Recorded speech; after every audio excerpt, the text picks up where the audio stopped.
Good morning. How is everyone? Didn't Josh do such a good job doing announcements? Yeah. I just love watching our team.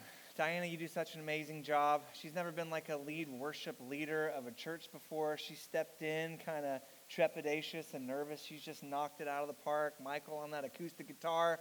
His wife's running slides back there. They're here like every other Sunday. Matt, the guitar player, they're having a baby. How exciting is that? If you wanted to keep it a secret, sorry. It's due date January, and then Josh, who just gave announcements, plays bass all the time. He's been in ministry for years and years and years. He was a missionary overseas. He's been a youth pastor. He's coming on as our part-time associate pastor on Monday. How incredible is that? Yeah, super exciting.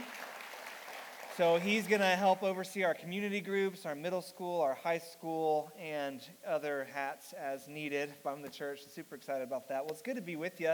Anybody watching? Oh, also, we are looking for a commercial building currently. We actually found one. There's lots of commercial buildings available.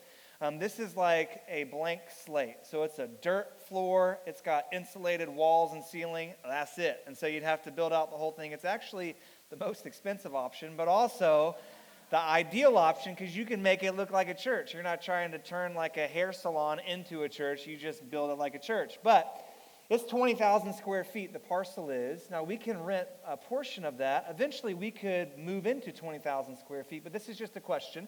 If you own your own business and you're looking for some warehouse space, we'll put cement for you, don't worry. But if you're looking for some warehouse space to store some lawnmowers or heavy equipment or the t-shirts that your company makes or ice cream making supplies or what have you, and you would need probably 3,000 or 4,000, what we could do is we could go in together, rent it, and then 2 or 3 years, you could find a different spot and we would have the money to move into that. So I'm just throwing it out there. I've never done this before and it never hurts to ask. So if you're looking for warehouse space, let us know. All right, anybody watching preseason NFL? Am I the only one? I'm so desperate for football that I watch every single preseason game. And the last game I watched, well, the Super Bowl didn't count, but it's been way back in January, so I'm a Chiefs fan.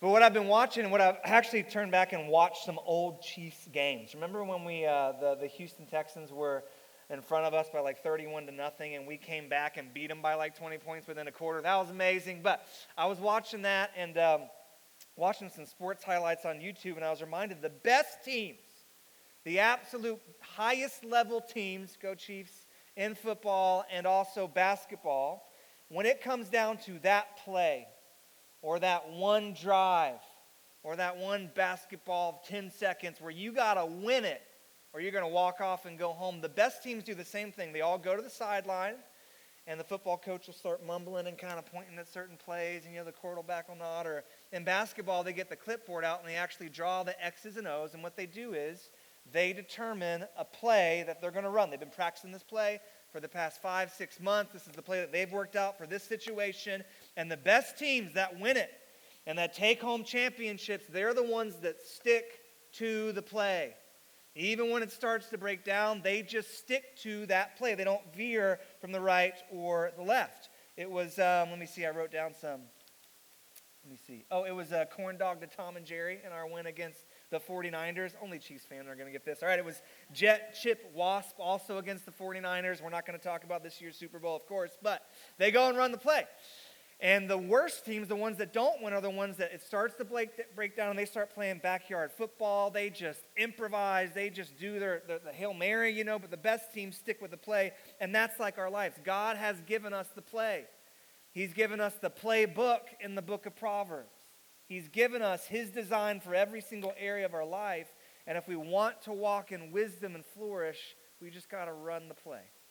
But so often we're like, that play's not going to work. We're going to make it up on our own. And so we've been going through a series in the book of Proverbs that's really challenging us to stick to the playbook that God's given us in the book of Proverbs. And the area of life we're going to talk about today is an area that a lot of us haven't really thought about since like middle school or high school. It's an incredibly important part of our lives, but it's an area we don't think much about.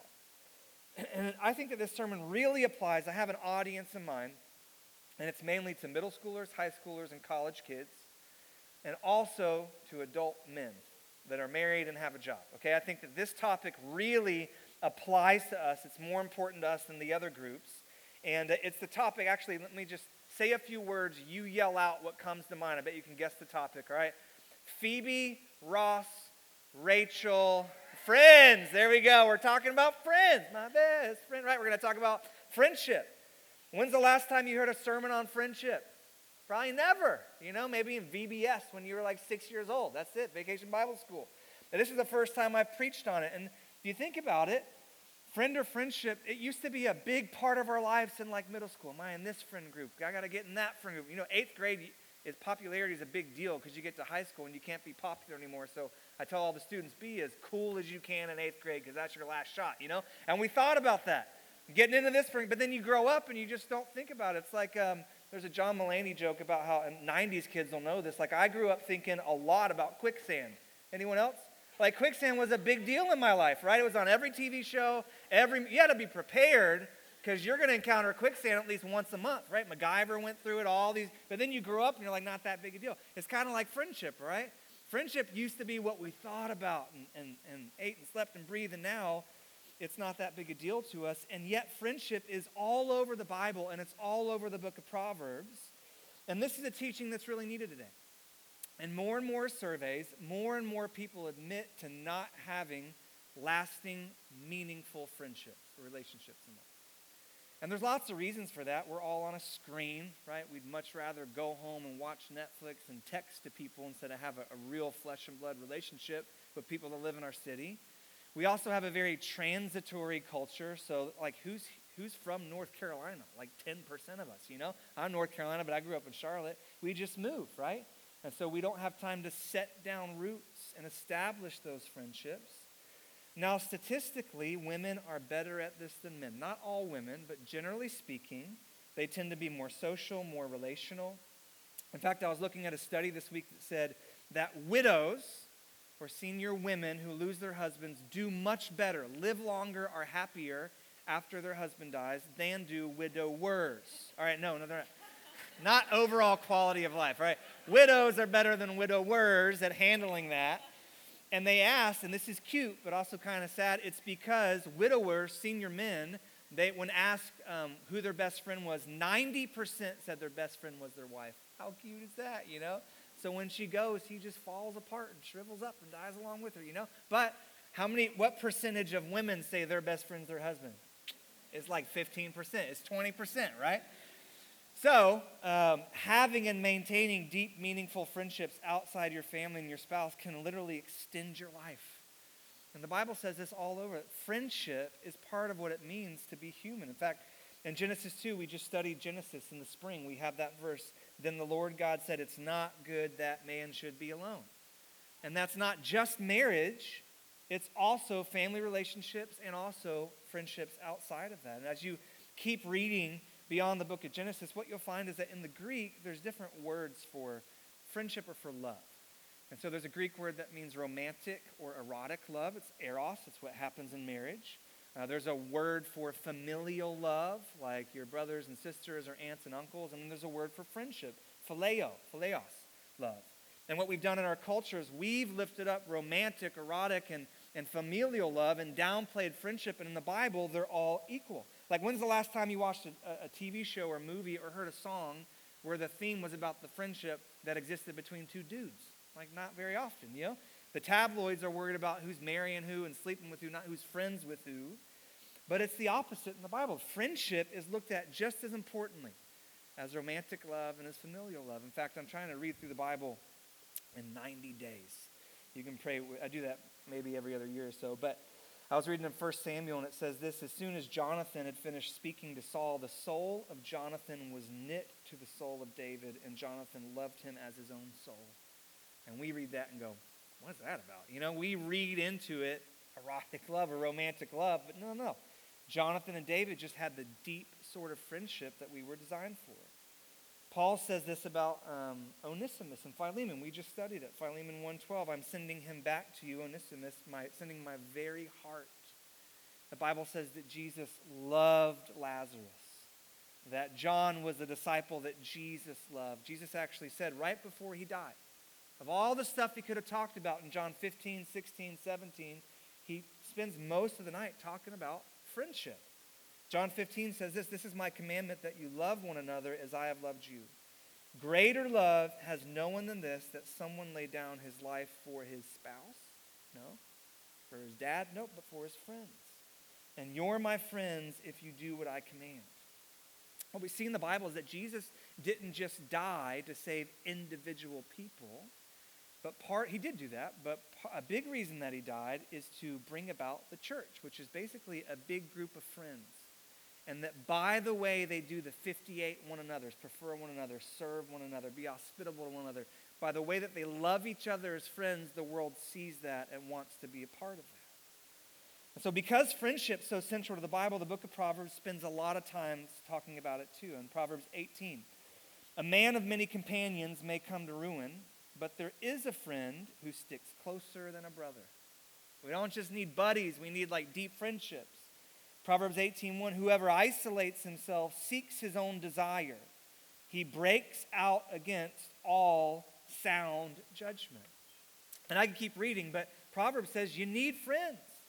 If you don't have deep friendships, then you're not experiencing the life that God came to bring you, that he's designed it. And that's because friendship brings something into our life that marriage and family members can't. Some of you know that there's some friendships that are deeper than familiar or family relationships. And that's because unlike our family, we don't choose our mom and dad and our brothers and sisters, but we choose our friends, right? It's a different sort of relationship, right? You ever not chosen someone as your friend and they chose you as your friend? That's awkward, right? It's like the cable guy, but that's what we can do. We choose each other, and because of that, they bring something into your life that other relationships don't. But as we grow older, especially when us guys grow older, and responsibilities start to pile up, and we got a wife that needs care, and we got kids that need to be fed, and we got a career to pursue, we tend to lose or leave behind our friendships. C.S. Lewis actually says this, because we don't value friendship. Friendship is the first relationship that is squeezed out of our lives. And that's true for men. Once they get married and have kids, their friends just start dropping like flies, That's the first thing that gets pushed out of our lives. And so not only does the Bible in the book of Proverbs say that friendship is important, everyone say important, but it also says that friendship is influential. Everyone say influential. Our friends have a huge impact in the type of life that we lead and the type of person that we are and that we become. Like all of us can remember, raise your hand if you ever remember getting in trouble with a group of friends growing up. You ever steal something you didn't really want to steal, or see something or drink something you weren't supposed to see or drink? Yeah. Why? Because they influenced you towards that, peer pressure. But also on the flip side, a lot of us became believers or started attending church again because of who? Because of our friends. They can push and pull us in different ways, and that's because our friends have an incredible influence on our lives. And that's where our verse of the day comes in handy, right? This is the verse that we're going to hang out with the next few minutes. It's Proverbs 13:20. I would recommend you memorize this, but this is what it says. Whoever walks with the wise becomes wise, but the companion of fools will suffer harm. In fact, let's read that out loud together, all right? Kind of culty. I know if you're new, you don't have to do it, but let's read it.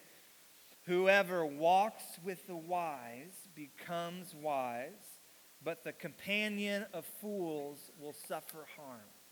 It's a powerful verse because there's a promise and there's a warning. The promise is this: if you walk with wise people, you'll what? You'll become wise. You walk with holy people, you'll grow in holiness. You walk with godly people, you will live a godly life. But the warning is, you walk with fools, you'll become a fool. You walk with knuckleheads, you'll become a knucklehead. You walk with goobers, you will become a goober, living a gooberish life, okay? Promise and reward. This is something that we need to keep in mind. Write this down. Our friends determine the direction and quality of our lives. And it's just true. Why is this? What makes friendship so powerful? Well, it's what sociologists have found out, what the Bible has been saying for thousands of years, and it's this: when it comes to human beings, we are acceptance magnets. We love to be accepted. In fact, most of the time growing up, we didn't choose our friends. We just started hanging out with people that liked us and accepted us, whether they were good for us or not good for us. In fact, I was watching a prank show. I never watched those. I get like secondhand embarrassment, like awkward movies like Meet the Parents. I cannot watch that at all. Karaoke is like a lethal weapon to me. I can't stand it. Like I want to hide under a table. But I was watching one of these prank shows, and they tried to push this theory of acceptance as far as they could. And so maybe you've seen this, but it was years and years ago. But in one scene, there's a victim, right? There's always a victim, doesn't know he's being recorded.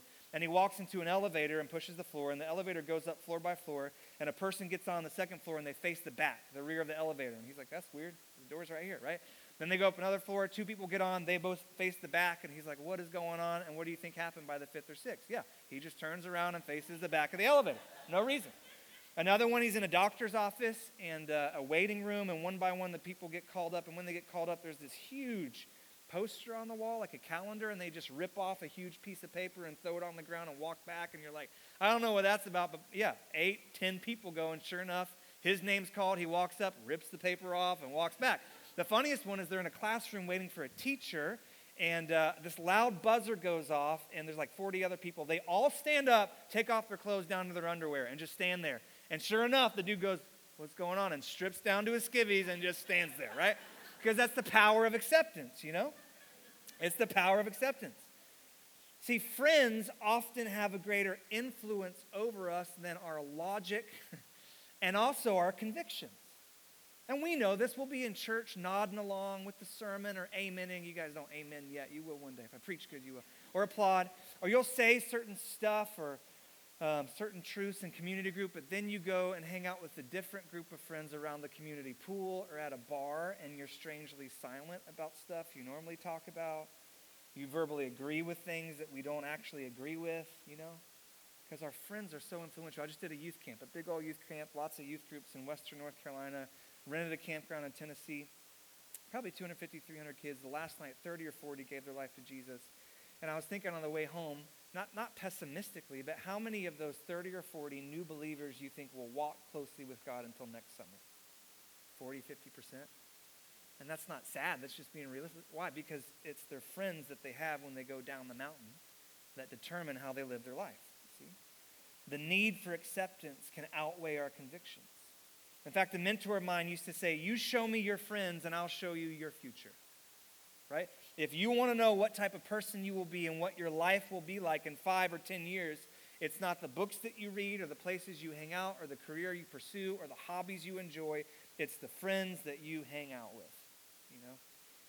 So in Proverbs, we see not only is friendship incredibly important, but it's also super, super influential. So you need to have them, but be careful because your friends can pull you off the path of wisdom. And so the book of Proverbs gives us a choice. It confronts us with a question, with two options, all right? So you can either, A, knowing all this, rise up and meet peer pressure head on. And you can use your willpower. And you can use all of your strength and discipline. And you can fight back against the flow of the current of your friendship, which is hard. That's kind of exhausting. Or option 2, and this is going to blow your mind. It's what Proverbs tells us to do. You ready for this? Write this down. Pick better friends. Just choose better friends. If these are the people that influence you the most, choose better friends. Do you have any picky eaters in the room? I'm like the least picky eater, at least you'll admit it. I'm the least picky eater. I have some weird food allergies now, so I'm kind of picky. But as of 2 years ago, you could put any food, any flavor, whatever you want in front of me, and I will eat it and smile and ask for seconds. There is not a single food that I do not like and will not eat more of. Promise you. But and picky eaters just annoy the snot out of me. You're like, no onions on my burger. Just take them off. Just order a burger and then make it how you want it. Anyway, Proverbs says, be like the picky person, all right? But not with food, with your friends. Have a high bar of who you allow to be your friends. Now, I say that, and probably half the room is like, that doesn't sound very Christian. That doesn't sound very nice. Like, aren't we supposed to be loving and accepting? And in a culture where acceptance is the highest moral prerogative, it sounds weird to say push people out of your life unless you agree with them or you approve of them. That sounds unloving. It sounds selfish, like you're just friends with someone who can do something for you. Like, what about reaching out to the lost? Wasn't Jesus the friend of sinners? Kind of. Yeah, I mean, he was called that. He moved around a lake for 3 years, so he never settled real long to form deep relationships with people that were like influencing him away from God, you know. He did hang out with the crowds, but he really spent time with the 12, and even with the 12, only 3 were in his inner circle, Peter, James, and John, you know? And so this is kind of confusing, but I think this picture will help. So let's put up the 3 circles. These are the circles of relationship.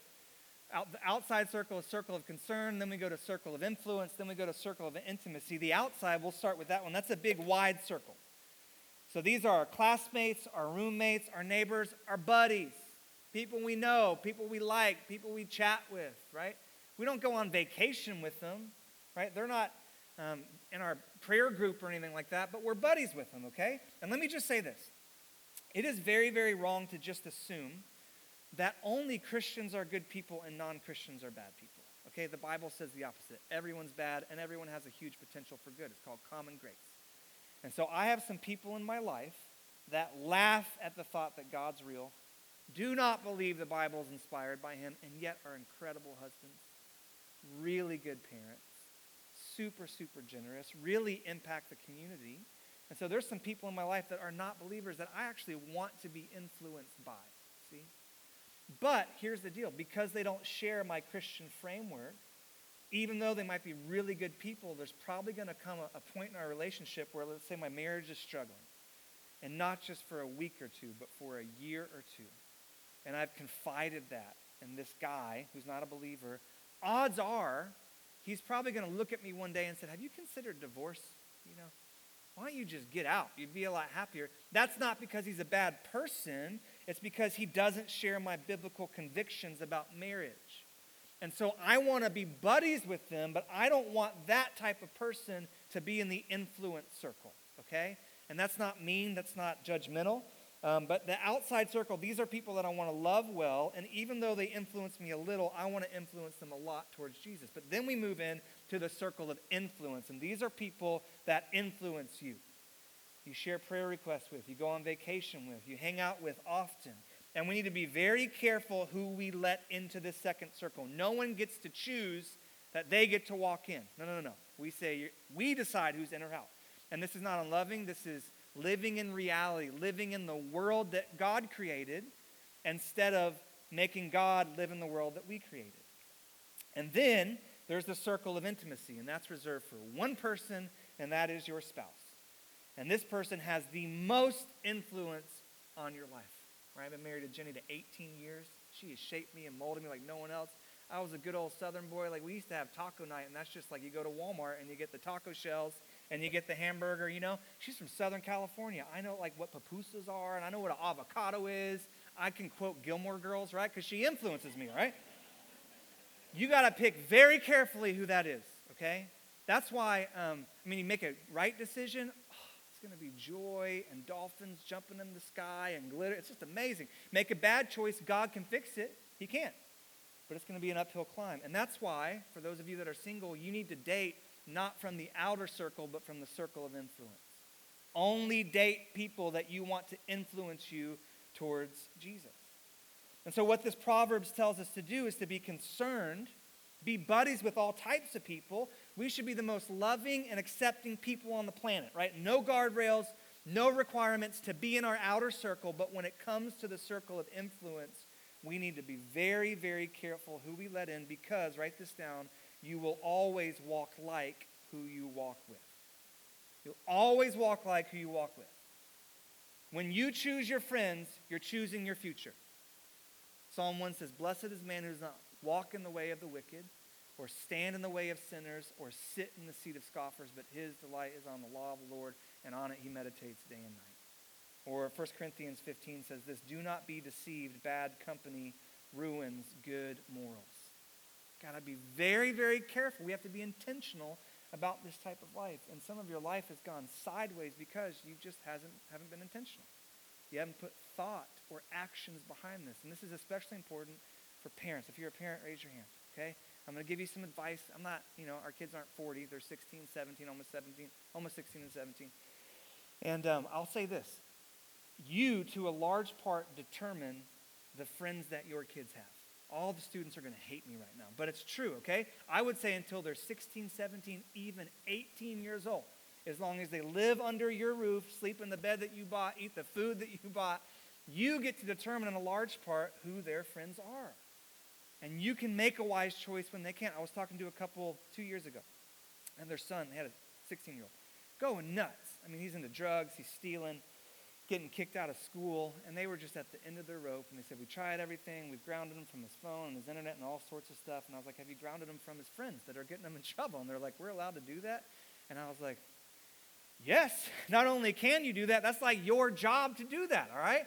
So you feel free, parents, to not just take away phones and take away, but take away friends. One of the most meaningful things you can do is to switch schools, to get them away from those goobers and those knuckleheads, you know? So, hey, if you have a student in middle school, they should be meeting downstairs right now in our middle school ministry. It's amazing. Josh is going to help out the amazing volunteers that have been doing that. If you are the parents of a high school, they need to be at our high school group on Wednesday nights at 6:30 to 8. We get a building. It'll probably be in a building. Why? So they can make wise friends. Now, you're like, oh, no. Okay, well, I don't want to make my kids go to church, right? They don't really want to. I can't really force them. As your pastor, hear me say, I've been making my kids go to church for 17 years, okay? You think they wanted to go to high school group the first night? No, they did not. This is lame. I can't stand this. It is horrible. I'm like, too bad. Get in the car. So take them, drop them off. I'm not picking you up till it's over. And then I pick them up. Bruh, that was kind of lit. Like, I really like this. It's low key. I like that, you know? Make your kids go, all right? But it's not just kids. It's adults. And what the book of Proverbs is teaching us is we should all take a step back and say, number one, do I have friends? Men? And if I don't, I need to get some. If I do, are they godly? Are they wise?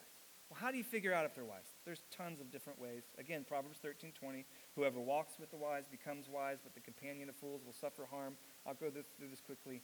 Here's some questions. Do they encourage you towards God or away from God? When you hang out with them, do you want to be more like Jesus or less like Jesus? Here's a big test. When you take a big step of obedience in your life, do they encourage you or discourage you? If you are trying to become more like Jesus, you're like, man, I'm making a commitment as the leader of my family, as the husband. We're going to not miss a Sunday this year. Maybe 2 or 3, but we're going to be in church every Sunday. That means I can't watch college football with you on Saturday night until 2 a.m. and drink, you know, because I got to get up and I got to be in church. And if they say, no big deal, just have 4 beers instead of 12. You know, you can come over. Like, we'll get you an Uber. You need to be, don't let church interfere. That's a bad friend. That's an unwise friend. But if they say, completely get it, how about we go to church together? We'll watch college football on Tuesday night or something. It's a good, wise friend. Here's a big thing. If you take a step back from drinking, right? Talked to like 10 people, kind of pushing aside drinking. They're not, alcoholics, but they're leaning on it too much. How do your friends respond? Do you have anything in common with your friends when they don't drink? If not, probably unwise friends, Or, hey, I know you're not drinking. Come over. We're going to have dinner, and they don't serve you bourbon. There's not the wine, and you have a great evening, and you just enjoy each other's company. Wise friends, right? My parents, they rededicated their life to Jesus when I was in 6th grade, and they stopped drinking, okay? This was years ago. This wasn't like last week, okay? You served with them. They're right back there, okay? But they had a little bit of a problem with it, so they quit. And I watched as a middle schooler all of their friends changed because their 8, 10 closest friends, all they had in common was alcohol, pina coladas, on a Friday night. And slowly they got friendships based on something more like Jesus. And they still have deep friendships. They go to the beach every single Sunday with those friends they made when I was in 6th grade, So do they bring you closer to God? Number 2, are they willing to be honest with you? Proverbs 27, faithful are the wounds of a friend, but the kisses of an enemy are deceitful.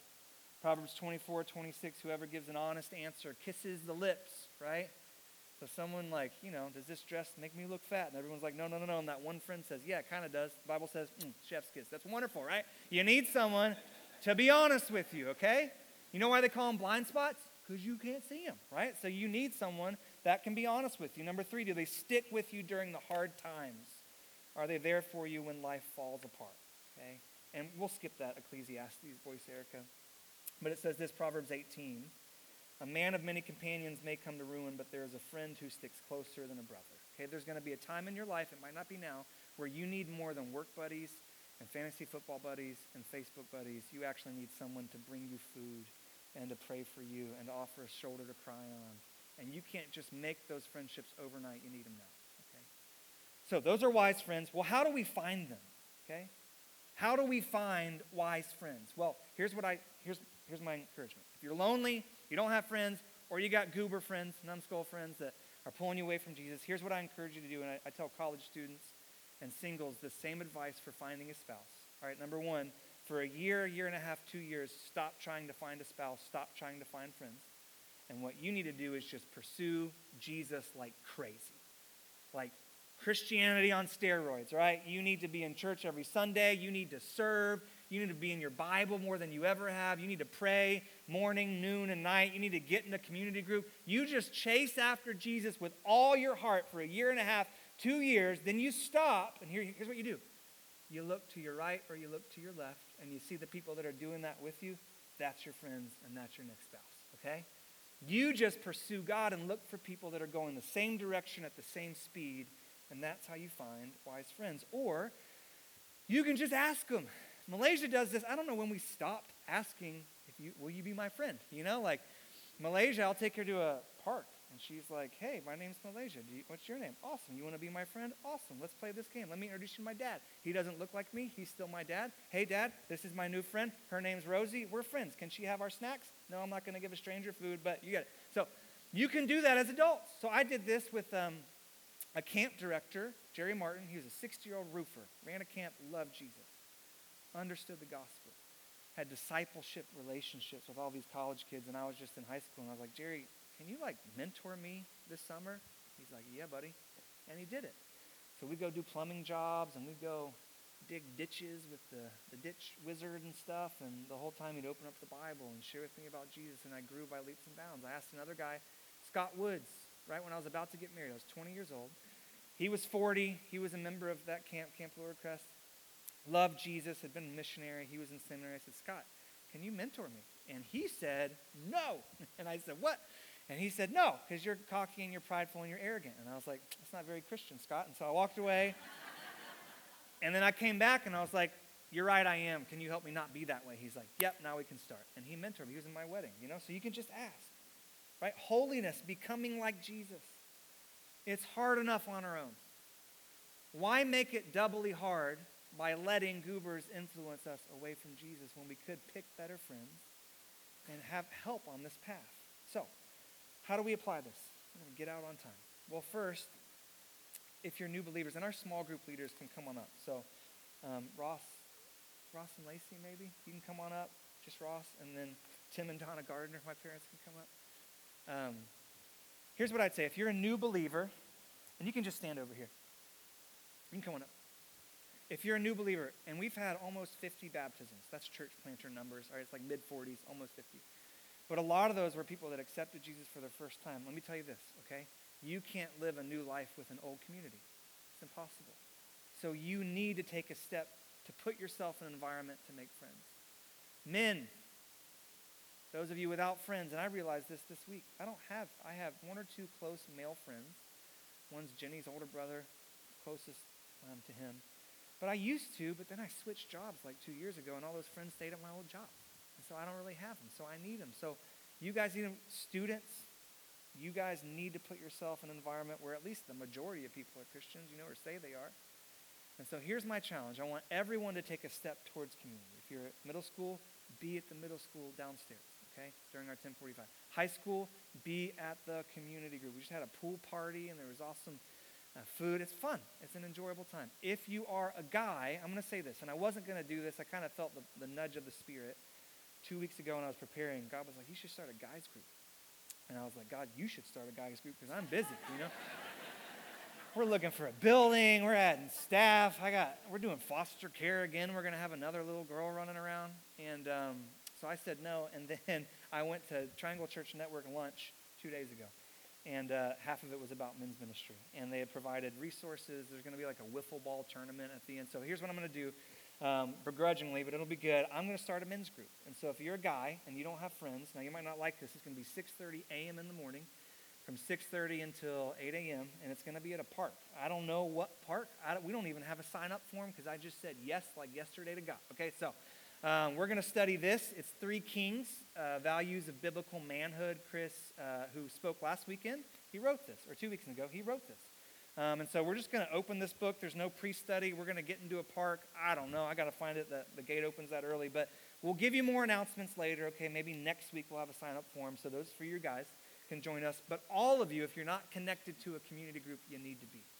And so I've asked 2 leaders to come up. So this is Ross. He leads a group with Lacey Lippick. And then this is Tim and Donna Gardner. So I didn't really give them a speech to say or anything. So you can just tell them about your group. If you have an opening, you're welcome to come. Josh is going to be at a table outside with that beautiful handwritten sign. It says community groups. And so all of you should take a step in. But don't trust me, Hear it from the experts. So go ahead. We are not experts. Let me just say that. So yeah, as Chase said, my wife Lacey and I lead a community group. We've got a group of young adults that we meet just once a week. We do some sermon-based studies, but then we also go through individual books of the Bible at times as well. So we just finished one on Ecclesiastes. So I think the couple of things that we've really taken away from being in a group is, one, community. So I was certainly part of that 90% of husbands who had no, like my wife was my best friend and kind of my only friend for at least the first year until we got plugged in here in Raleigh. And so that has been a huge benefit to us. And then also just the accountability and discipline that come with surrounding yourself with other Christ followers. So I think looking back at the last 2 or 3 years that we've been connected, I think our lives have been transformed by keeping ourselves surrounded with that group. So would highly encourage you join a group. And if you're interested in joining ours, kids, no kids, married, unmarried, young adults, we will be hanging out outside with Josh for a little bit if you want to come say hi. Love to meet you. Yay, Ross. Tim and Donna, go ahead. So I was born and raised in Charlotte, North Carolina, outside, and we moved to after being 40, almost. Left all my family, all of my friends. Went to Atlanta, went to this great big huge church that had small groups. Had never been to a small group because I was Baptist and we had Sunday school. Small group changed my life. Meeting in somebody's home, sharing